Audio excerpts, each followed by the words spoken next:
Uplifting Content. Hello, everyone. I'm Ione, and I'm the founder of this page. And today I'm speaking to the lovely Meika Hollender. I saw a video of yours, not of yours, but a video of you a few weeks ago, and was just like, she's a badass. I definitely want to speak to her. And so we've both been incredibly busy, but we've managed to make it happen. So first of all, thank you. Lovely to speak to you. How are you today? Thank you for having me. Sorry, I was just getting distracted by like seeing myself in IRL on Facebook and seeing myself here. But I will get off Facebook and get on here. Yeah, be with me. Be with me. Cool. So yeah, I like, rather than just me doing the intro spiel, I'd love it if you could just share a little bit about you and Sustain and what you do, please. Yes. So I'm the co-founder and one of the CEOs of Sustain. I started Sustain, which actually started as a fair trade sustainable condom company about 3 years ago with my dad, who was the founder and CEO of Seventh Generation. So my family's been in the natural products industry for over 30 years. So it's not by such a coincidence that I ended up running a all-natural vagina-friendly company, but started Sustain really for two main reasons. One was I thought it was really interesting and sort of crazy that while women in particular were looking for natural products when it came to skincare and food and and household cleaning, they weren't thinking about, and companies weren't providing natural products in the sexual wellness space. So when you think about condoms and lubricants and now tampons, products that go inside one of the most absorbent, most intimate parts of your body, people weren't thinking about what's in these products and providing natural alternatives. So that, coupled with this crazy statistic, which is awesome, but was surprising to me, that 40% of condoms are actually purchased by women. Yet when you look at all of the big brands on the market, it's sort of this like ego-driven, frat boy. I won't use too many more buzzwords, but it's basically like the opposite of what we call vagina friendly. Everything from the marketing to the packaging to the ingredients is really only male focused. And so we saw a huge opportunity to really be the first female focused natural condom brand. And from there have expanded into, as I said, organic lubricant, organic cotton tampons, vaginal wipes, basically everything you need for your sexual and reproductive health. Which is like, so it makes me so angry that there's not more of a emphasis on like that stuff that's going inside of us. So like, there's so many things I want to talk to you about. I was part of a network marketing company that had it was all sort of natural products without nasty chemicals and toxins that poison you. And that was the first time I really was exposed to information like that. There's so many products out there, even just regular face wash, body wash, skincare products that are, the skin is the largest organ on our body, absorbs all this stuff, and it's full of poison. And there doesn't seem to be any... You can say that, I can't. Oh, well, I'll definitely You can say whatever you want. I definitely will say it. Full of poison, and then it seems to, there's no way that you can, there's not warnings about it, and there's not certain things. Why is that? Well, I think the really, really crazy thing that most people don't realize is that while the FDA regulates condoms and tampons as class 2 medical devices, so that means that every condom is just as safe as the next. Every tampon has to absorb the same amount of blood as the next tampon. While they're regulating in terms of efficacy, they don't require condom or tampon manufacturers to disclose their ingredients. So forget even looking at, they do say they've looked at the safety of ingredients found in traditional tampons on women's bodies, but there actually hasn't been one single study looking at the long-term effects of the ingredients found in most tampons on women's bodies. So I think the problem is we sort of operate in a world where we use products until we find out they're not safe for us, versus only putting products on the market that have already been proven to be safe. And I think you see that with, there's a lot of controversy around hormonal birth control and its effect on your body. And I think I am a huge proponent in all forms of birth control. But I think, again, there's a real clear message here, which is there should always be more research, and women should have access to it, and it's not one size fits all. And we need to demand transparency and demand research around the products that we're using every single day. Agreed. So I'm just going to stop and say, anybody listening, if you have questions, please feel free to sort of share them, because we can then respond to some of your questions. I've got a ton. So my next one is this is something that I should be more aware of and would like to be more aware of. So what are some of the potential risks from products like tampons and condoms that are not safe? So, I mean, that's a really good and tricky question. So, we as a brand and me as an advocate, I'm really not here to scare people away from condoms, for example. My belief is that any condom, no matter what's in it, no matter what, where, when, how, is better than no condom, period. Okay. The issue is, though, because the FDA doesn't require condom manufacturers to disclose their ingredients, it really is up to companies and consumers to ask questions and demand that transparency. So at Sustain, we disclose every single ingredient in every single one of our products. And that's really important with something like condoms, because there's an issue with something called nitrosamines. And sorry, if you're listening, don't fall asleep during this. I'll try and make it as interesting as possible. But basically, when you heat and mold latex, so for any latex product, so condom, pacifier, anything, a chemical reaction occurs and something called nitrosamines form in the latex. And then when when the latex comes into contact with bodily fluid, the nitrosamines get released from the latex into your body. So a really good example and sort of comparison is the FDA actually requires there's a max limit set of nitrosamines in things like pacifiers, because it's another latex product going into an absorbent part of your body that's coming into contact with bodily fluid. Yet, they don't regulate the nitrosamine levels in condoms. So something like a nitrosamine, which is a known carcinogen and has a lot of other effects, while we're not saying don't use a condom with nitrosamines, because again, use a condom 100% of the time, we are saying we don't believe that nitrosamines have a place in condoms. They shouldn't be going inside your body.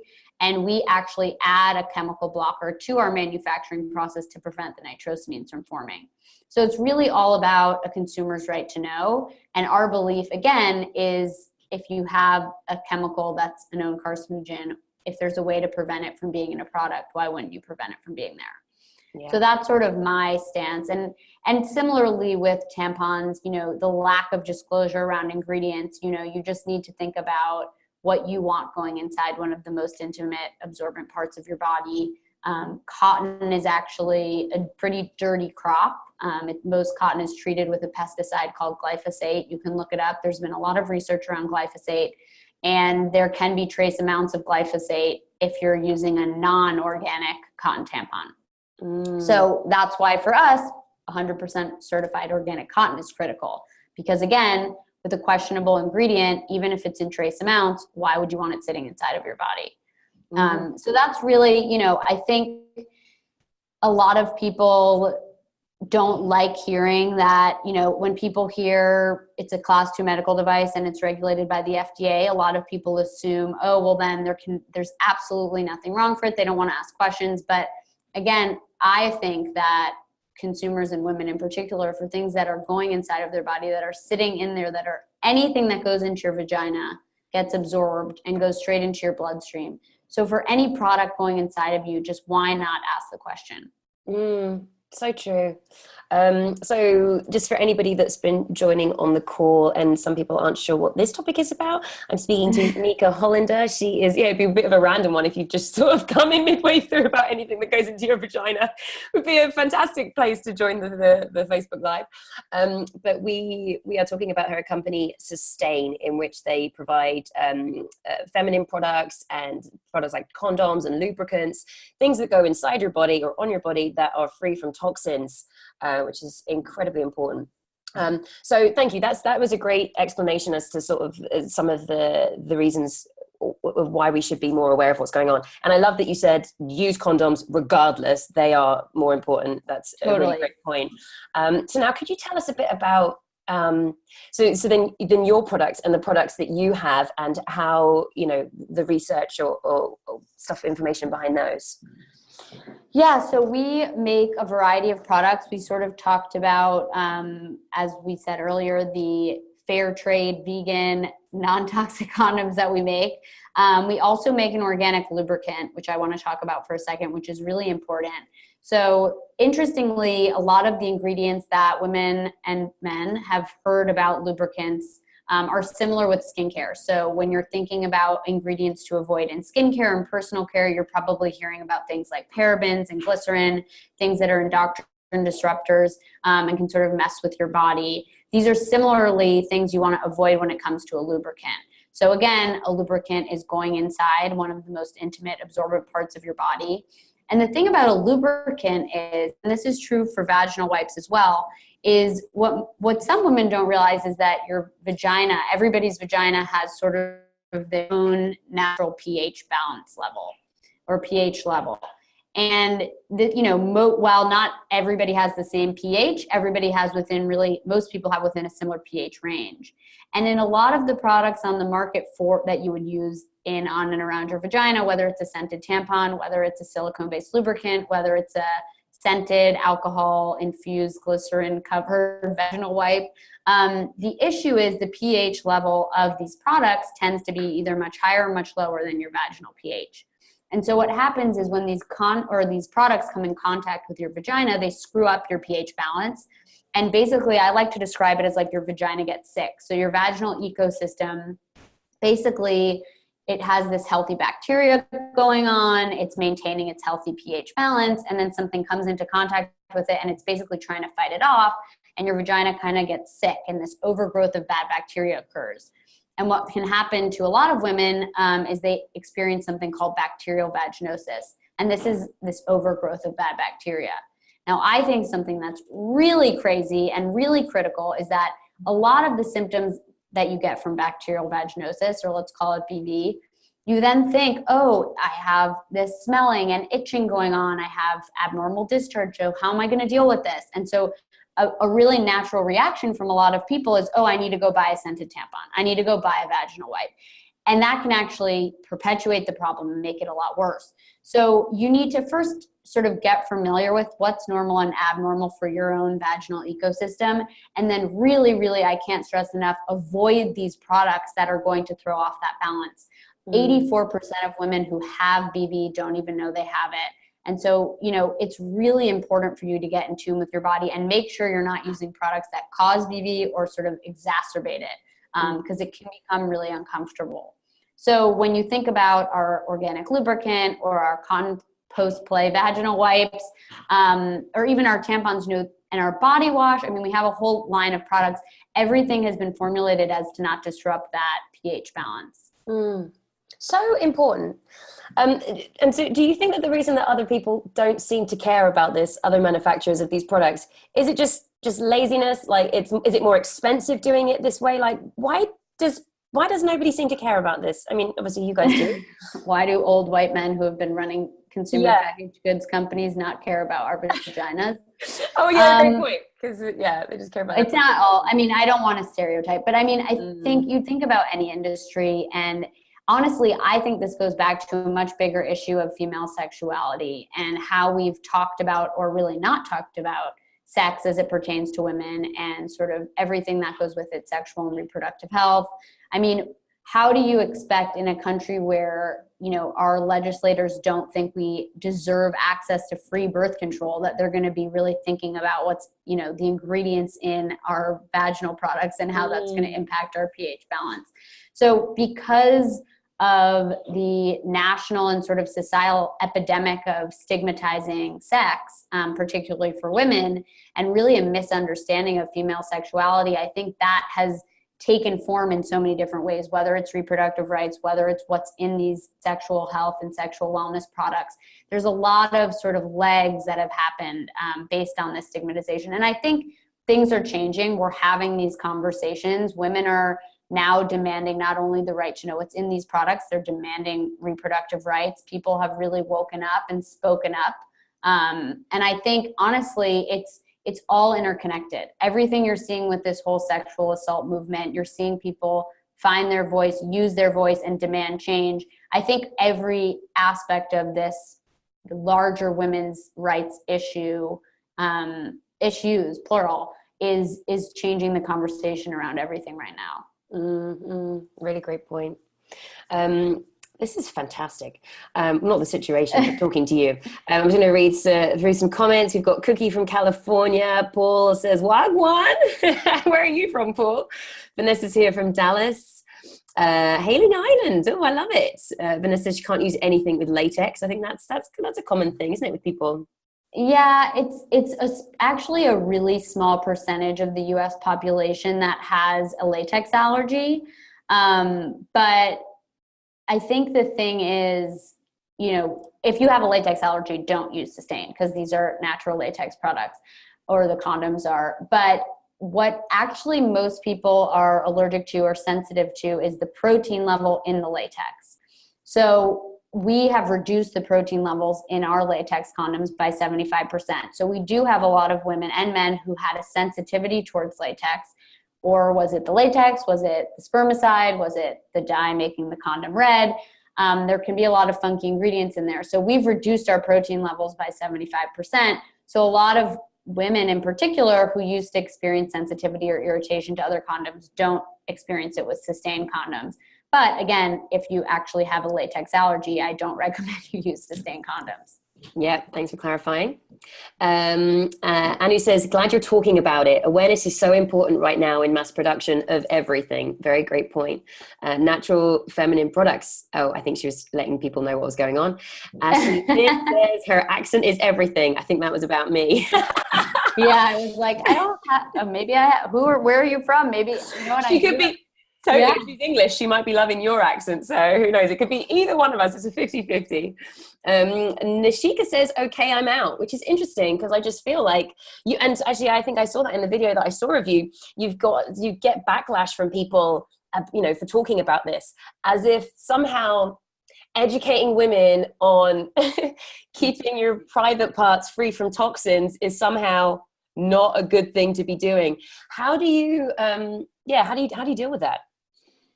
I wrote a book to sort of try and all the collections of my thoughts and experiences on talking about sexual health and wellness and sex over the last 4 years. And sort of the culmination of what I've learned is everything that you're saying. Basically, women are uncomfortable for the most part talking about sex, not only to their partners, to their friends, to their doctors, to their parents, because we've been stigmatized for it. In New York City, a little more than 2 years ago, it was still, you could be arrested on suspicion of prostitution if you were carrying condoms. The condoms could be used as evidence against you. Wow. So what kind of a message are we sending, to women and young women who are coming of age and just starting to have sex about buying and carrying condoms? I think those types of laws have really, really, really hurt the conversation and the empowerment around female sexuality and sexual health and made people uncomfortable. And I think another thing is, unfortunately, most of the time that sex is in the media or sex is on the internet, it's inaccurate information. It's sort of like, I'm trying to think of the right word, but we usually treat it in this sort of like gross, icky way, and it's dangerous and it's bad and you shouldn't be looking at it or talking about it or thinking about it.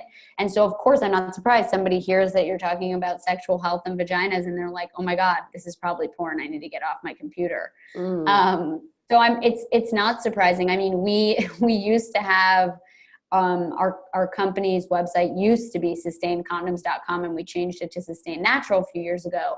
But we were getting, people couldn't open our website at work. We were getting treated like a porno site. And so that disconnect and the way that we have pushed sex really under the rug and treated in this way is what happens when you avoid the conversation and you treat it like it's something that is wrong. Wow. As if condoms, to ban the word condom, like that's like inhaler or some kind of like thing that is good for you, like that you need, and then you wouldn't let people I never knew. And I never knew that thing about in New York, you could be prosecuted for having, condoms. We've got another comment from Hilton says, what I understand is that any plastic product we use and heat releases these. Yep, Meika was talking about this earlier. Even drinking coffee or tea out of a plastic mug or cups. The realization is that anything that is manufactured is not good for us. But sustain sounds pretty good. We're quick to go out and try what we see on TV that is manufactured. Then we suffer later after it's found out it wasn't good for us at all. Yep, Hilton, that was exactly what Meika said earlier on in the conversation. And I think that's what's so important. Rather than wait until a product is been proved to be bad for us and is poisoning us, to go out and do our research, or choose companies that are actively creating products that are known to be from ingredients that don't cause harm to the body, rather than just wait and see what happens. So thank you for sharing that point. Libby says, yeah. Go on. No, I was going to say, I think the most important first step is to look for brands that are actively disclosing all of their ingredients. And that can be challenging sometimes, because some tampon companies will disclose 1 or 2 ingredients. A lot of other companies for other types of products will use words like fragrance. Fragrance actually could mean 100 different things. It could mean 100 different chemicals, or toxins, or types of fragrances. So there's a lot of sites that will help you decode, or like the box and the ingredient list you're looking at. But first, normally people who are disclosing every single ingredient, either they have to legally, or they're volunteering because they feel that they have nothing to hide. And that's generally a good sign. But yeah, things like parabens, glycerin, silicone, petroleum, all of that stuff is stuff that I would generally avoid when it comes to your vagina. Yeah, thank you. Yeah, we've got some other people saying it's an important topic. Great information. Yes, Daniela, I found this information to be incredibly fascinating and useful. Ashley Lynn says, I'm from North Carolina. Hey, girl. This is fascinating. Brilliant speaker. Yes, I second that, Meika. You're fantastic about talking about this. Joshua says, taboo, I think is the word you were looking for. Oh, earlier on when you were talking and you said about how sex is on TV. Taboo, yes, is that the word you were looking for? Yes, that is a good word for me to be using. Anu says, could you name again the dangerous ingredients we need to avoid in products so we can avoid buying them? Thank you. Yes, so definitely with condoms you want to look out for nitrosamines. With a lubricant you want to look out for things like silicone, parabens, glycerin, fragrances, synthetic fragrances. And then with tampons and pads, I really, really encourage people where possible to use 100% organic cotton products. Because as we were talking about earlier, while there has been sort of a shift from synthetic rayon blend products to 100% cotton by some companies, cotton is still a pretty dirty crop because it's treated with something called glyphosate, and the residue can end up in the tampons. So where possible, and organic cotton tampons and pads tend to be slightly more expensive. Oh no! Are you there, Meika?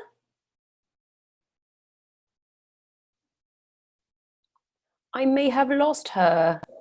Am I back? No, you're there. Yeah, you're back. Sorry, just pause for a second. You said you were saying about the organic tampons tend to be a little bit more expensive, and then it cut off for a second. Oh,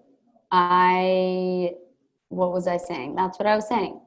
When you look at our condoms and lubricants and wipes, everything's priced at par. There's price parity with the big brands.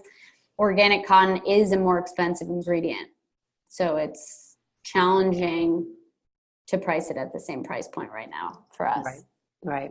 I'm sure you do the best you can. Awesome. Jessica says she loves this information. And Vanessa was saying I'd be worried about anyone that wouldn't care for their self-health. Yeah, and I think they do, but it's just, like you say, the taboo and the worry, and it's like something that we've been shunned from talking about. So Meika, and then just to finish up with, what have you, do you do, other than running the company, and what's the name of your book, by the way, that you said that you wrote about your experience? Get on Top. I love it. I definitely want to read that. That sounds awesome. Okay, cool. So other than running the company, do you do any sort of no, I wouldn't say charity work, but like philanthropic work, like talks and things? Yeah, so there's a bunch of stuff that I do and that we do as a company. Part of when we set up Sustain was creating 10% for women. So we give 10% of our profits to women's reproductive health care organizations only in the US, because there's 19 million women who lack access to reproductive health care services. So we work very closely with Planned Parenthood on that front. I do a bunch of different things. When we launched our tampons and pads, I did a huge awareness sort of campaign and media campaign around educating women about the tampon tax. Tampons and pads are actually taxed as luxury non-essential items in, what? I think it's 37 states. What? Like a luxury item is a tampon? That's disgusting. This country. Well, it's really crazy because, while people like you and I are paying a couple extra cents, the real issue is that you can't then use food stamps to purchase these products because of the way that they're classified. So I did a lot of work on that initiative, and another piece of the puzzle, which I work on with an organization called Women's Voices for the Earth, is actually changing the legislation so that the FDA will require tampon and pad manufacturers to disclose their ingredients. So that's something I've been working on with them for the last 7 or 8 months. But yeah, I mean, that's sort of the difference with Sustain. I think at our core, we're really about changing the national and global conversation around sexual and reproductive health, and not just creating great, awesome, safe, healthy products for women, but also changing everything, changing the laws and legislation around these issues. And we want all women everywhere to sort of have this access. And that's not always going to be with our products. That might be by keeping Planned Parenthood funded and making sure that women can still go there to get tested for their STD, or hopefully for their STDs, get tested to make sure they don't have STDs. Right. Yes, I agree. It's so vital. And where can people buy your products? I'm guessing online, but are there certain stores that carry? Yeah, there's a lot of stores. I mean, the best way to purchase our products, the easiest way, is sustainnatural.com. You can buy this amazing custom period kit that you can build yourself, and we'll deliver it to you every other month.